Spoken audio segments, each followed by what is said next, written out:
Hello, my name is Alvaro Polar, and the video that I'm going to show you today is about how to use the differential element in order to demonstrate that the area of the circle is pi r squared. So let's start with the circle. We have our coordinate system.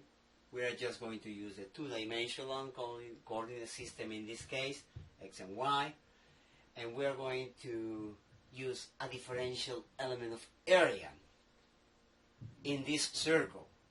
We are going to choose a differential element that looks like a circular sector. In this circular sector, if this is representing the differential element of area, the angle for the circular sector must be infinitesimally small.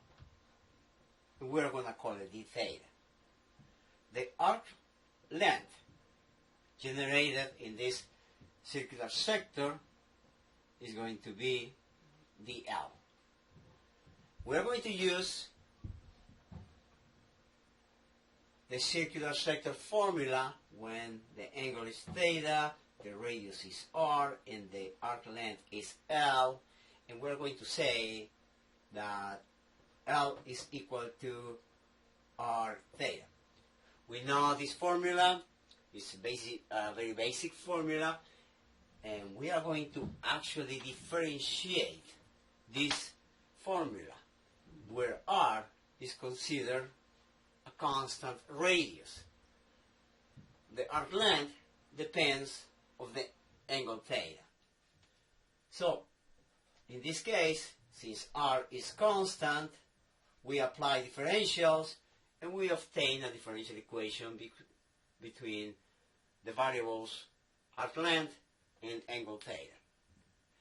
Now, since this is a differential element of area, I'm going to take this differential element, I'm just going to write it up like this, with the origin on top and the arc length on the bottom.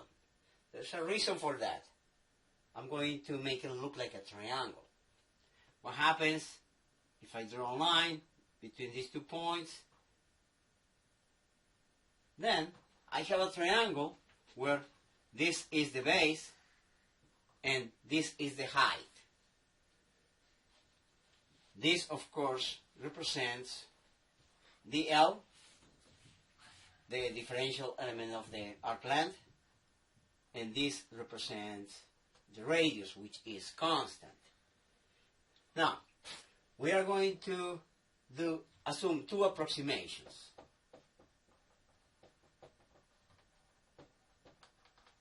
There are two assumptions that at the infinitesimal size, they are very accurate. So these are approximations that we are going to do.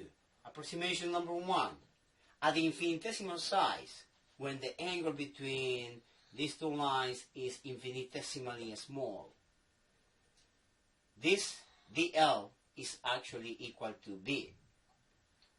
So the base of the triangle is actually dl. And when these two lines are so close to each other, because this angle is infinitesimally small, the height of the triangle is actually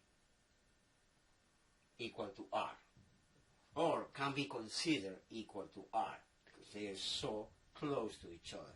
So the height of the triangle becomes the radius of the circle.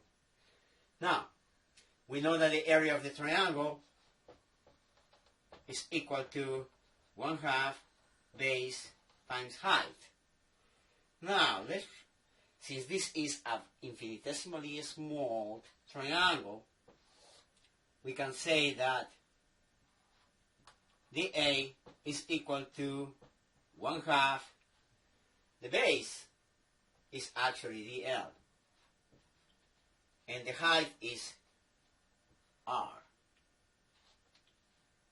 So we have our differential equations where the value of r is considered constant for a specific value of the radius of the circle. Reorganizing the terms, I'm going to say that the A is equal to 1/2 R dl. Now I just have to integrate both sides of the differential equation.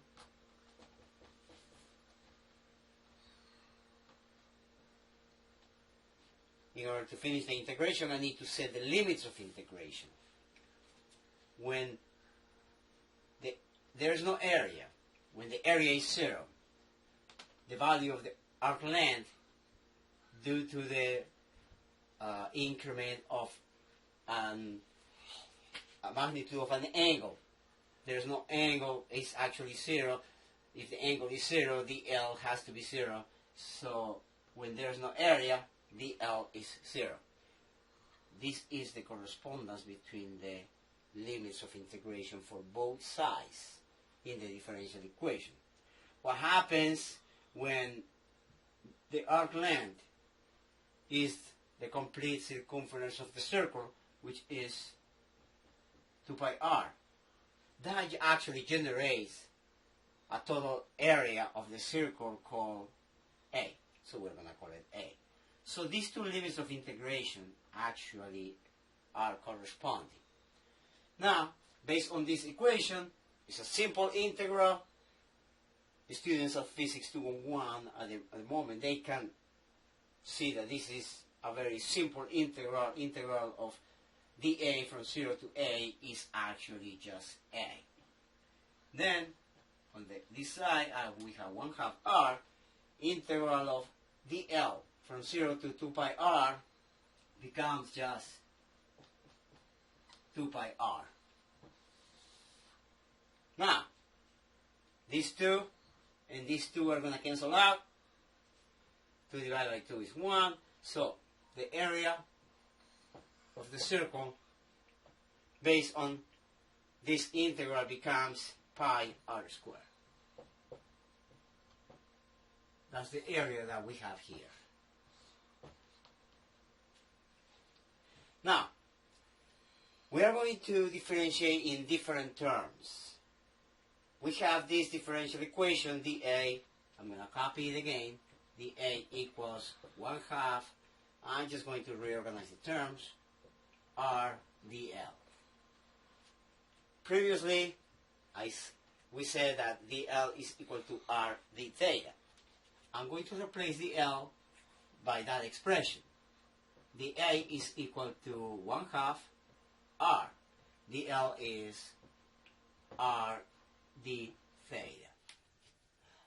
I have another differential equation in different terms, A and theta instead of A and L.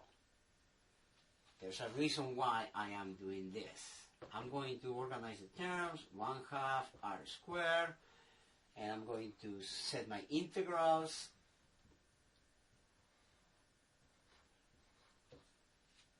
In this case, when the angle is 0,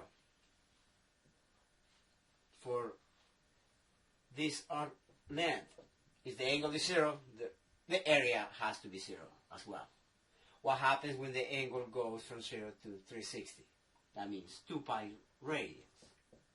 If the angle is 2 pi radians, actually it's generating the complete area of the circle, which we're going to call it A. Now, integrating this, we become with A equals 1/2 R squared, integrating d theta from 0 to 2 pi. That is just 2 pi. The 2 and the 2 are going to cancel out, and the area of the circle is pi r squared. Why am I presenting in two different forms?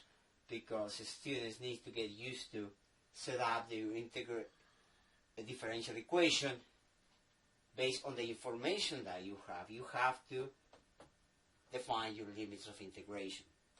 Most of the time, students in Physics 201 are going to work with limits of integration based on angles. So you need to be able to identify that.